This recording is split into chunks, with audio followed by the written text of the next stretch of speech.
Hi, what's your name?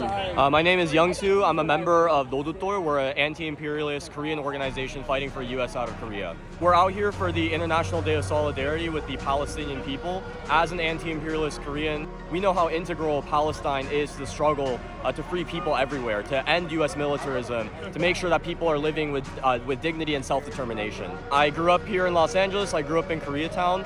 So, a big motivator for me being out here too is just the horrific ICE raids that have been happening. ICE, super heavily militarized. They're using the exact same technology companies like Palantir are handing out that the Zionist entity has been using to genocide the Palestinian people. I think folks here, they see the horrifying things happening on their screens. They think it's happening an ocean away, but no, it's all coming back here. It's all the imperial boomerang flies right back. That technology that we're exporting out to places in the world to fund genocide, to fund occupation, to fund the killing of innocent people. It makes its way back here to harm the working and colonized people here in Los Angeles. What is your message to the Asian people in LA? So many of us come from histories where the U.S. has bombed our people, right? Where the U.S. has displaced millions of our kin to here in the United States. Now that we're here in the belly of the beast, it's important to A, learn our history, but B, to act on that history, to make sure that it never happens again, to make sure that we're protecting people like the Palestinian people, to ensure that all people get to live with dignity, to make sure that no child is having to worry about the shadow of warplanes flying overhead. No one deserves that. Our people lived through that, and we have to make sure that no one lives through that again. What do you want for the future of LA?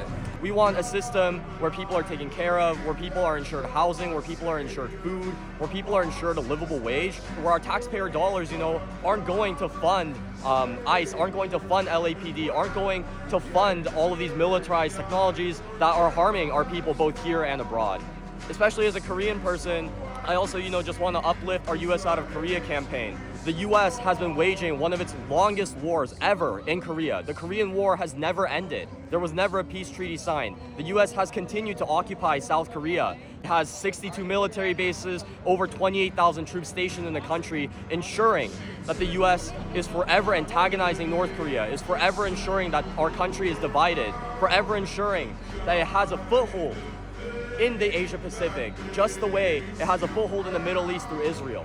All of the same technologies that the U.S. is using to bombard the Palestinian people, to genocide the Palestinian people. That's what awaits all of us colonized people throughout the world if we don't get up and fight, if we don't hold each other in unity, and if we don't hold each other in the struggle, if we don't take care of each other, to make sure that our money isn't going to the military, to make sure that the U.S. war machine isn't just continuing to do whatever it wants to do. We have to put a stop to it. We have to put a stop to it for the survival of our people, whether in Korea, Palestine, or Los Angeles.